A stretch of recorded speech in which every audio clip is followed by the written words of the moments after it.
Alright, so with the beacon installed to the post, the beacon ball has been installed in the housing using the 4 set screws around the edge. Making sure that the top marking on the beacon is upward so that the reflectivity and the refraction of the lens is aimed correctly at drivers oncoming to the beacon. We're going to move on to the cabling procedure. So we've installed 2 fast connection terminals within the beacon housing here at the terminal strip. Those are included with the kit. And that makes connection very, very easy for the beacon out to its wiring harness to the controller. So the first thing I'm going to do is just place these on any of those terminals. There's a yellow and white wire coming off the beacon and a corresponding cable harness to route to your controller. We'll route the non-connectorized side down through the post tube here. This bend can be a little bit challenging to get past. Once you get past that, the intention is that this cable will go all the way through that bottom pipe and into the post and down or up to the controller, depending on where it's at.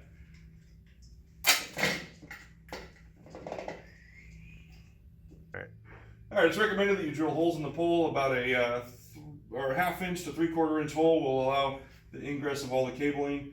When you do that, that's going to leave a bare aluminum edge on the pole or a bare metal edge. We want to make sure that the cabling is safe, so you can use some silicone or a grommet to ensure that connection or that passage point doesn't cut the wire over the ears. We want to leave enough of this cable extension here as we route it through to connect to these terminals. So we'll do yellow across from yellow and white across from white, and then we'll pull the excess into the pole like that. So to reiterate or to regroup, we've got the wire from the cable or from the beacon off to the terminal strip. That connects to the wiring harness that's included, down through the pipe and into the pole. You do have 2 of these cables. The longer of the 2 is always utilized, unless you're doing 2 beacons, in which case one's going to be close to the controller, and the other one's going to be further away. So you use the longer cable for the one that's going to be further away. With the cabling run and the beacon in place, we want to make sure that the beacon is square to drivers and level to the earth, and then we can start tightening down our connection points and making this a completely solid installed unit. There's a lot of articulation points on this thing, so you want to make sure that you set it correctly and that you use all those to your advantage to set it in the right spot. With the nuts tightened, we can then close up the cabinet. And at that point, we're pretty much done within the beacon housing. Alright, so with the sign already installed on the post, we actually want to take it off of the pole to make connections a little bit easier. We're going to prep the sign. If you have not installed the sign yet, it's best to do this preparation phase before you install it up on the pole. So I'll show you how to remove the sign, even though that may not be applicable. Down here across the bottom, we've got a lock bolt in place. This should be installed on the sign. Ready. Once you remove that lock bolt, the IQ 1200 tilts away from the pole and lifts up to be removed.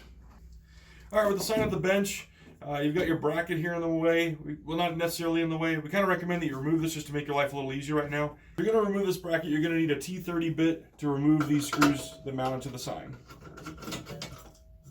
With the bracket removed, we can now gain access to the terminal panel. There's 4 screws that hold this in. They're just standard Phillips screws. Again, being careful not to lose those.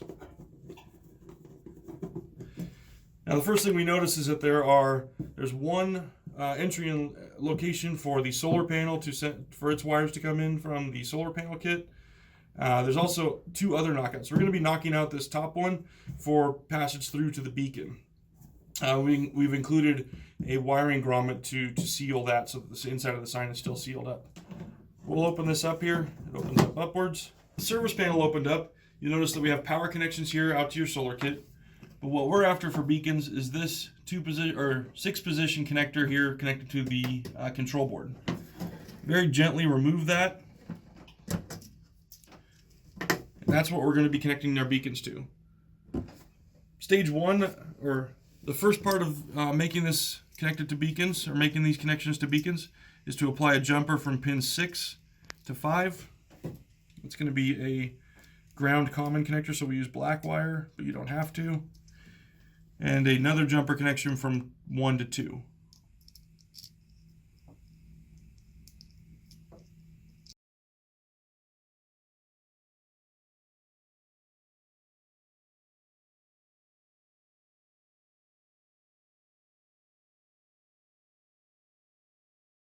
With the sign back on the pole and the beacon's cable routed all the way down to the entrance point of the sign there, we're now going to install the beacon cable or cables into the sign for power.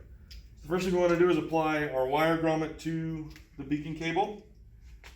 So we're going to go with the seal first, wrap both wires through, give yourself about, let's do about 7 inches of lead, tighten that down to create a seal.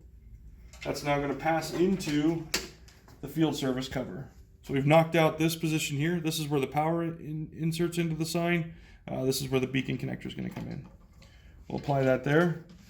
Now we need to connect our beacons to the correct terminals on the Phoenix connector. So the first is going to be the yellow wire. Is going to connect to the shared position with this red wire here in position number 2. That's the power terminal for all the beacons, so no matter how many beacons you have connected to the system, they're all going to connect to, or the yellow wire is going to connect to that position number 2. And it can hold several wires in there sufficiently. Now for a single beacon, we're going to connect the common side of that to position number 3 or 4, it doesn't matter. Those are just a 1 hertz flashing output. If we connect 2 beacons and we want them to alternate flashing, we would connect one to number 3 and the other one to number 4. If we want them to flash in unison, we would connect both to number 3.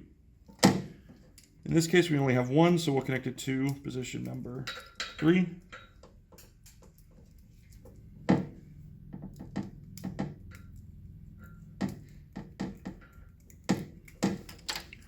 Give those a good stress test to make sure they're connected properly.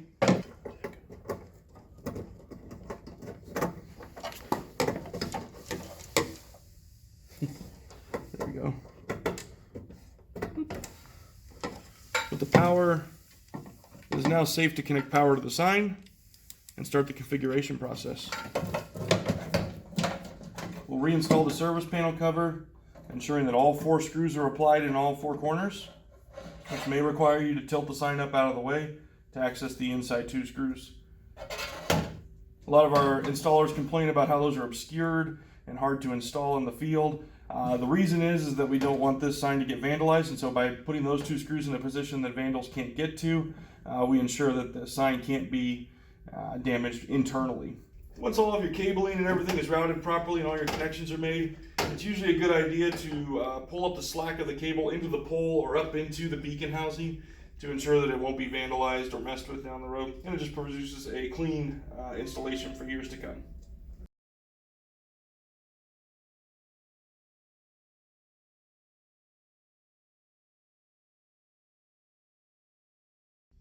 Alright, so for IQ 1500s, the process is a little bit different than our other models, so we'll get into how to do that now.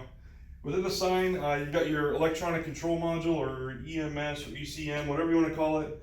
We got to get to that component so that we can plug the beacons into it. The first step of that is to remove the lock bar here.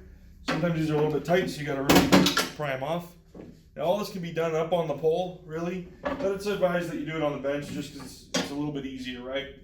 So if you're up on the pole, this swings out of the way, and the module will stay locked in with the lock bar. If we're on the bench like we are, we can remove this entirely. That gives us access to the service panel here. Now our service panel we've had to modify to allow access for the beacon house or beacon wiring. On your end, you're going to have to provide conduit and modify this plate to bring the beacons into it, the beacon wiring into it. Now let's remove that plate and take a look at what's going on inside here so I can show you the connection points.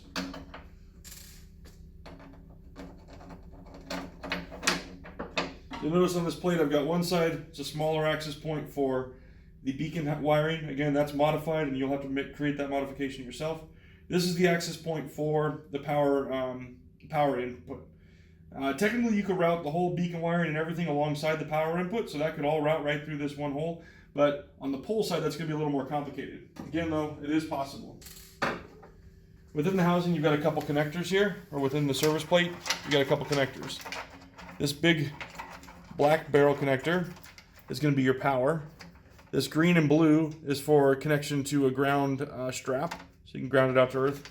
And then this loom here is all of your beacon connections. Now this accommodates up to 2 beacons being connected, and those can alternate left or right depending on how they're connected.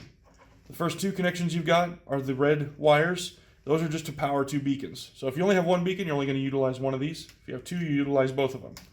Now we've connectorized these here at the factory, but those can just easily be clipped off. And then from the beacon housing, or from the beacon wiring, you can just wire nut the yellow wire to the red cable. Now the white wire is a little more complicated, and you're given 3 options for how they're connected.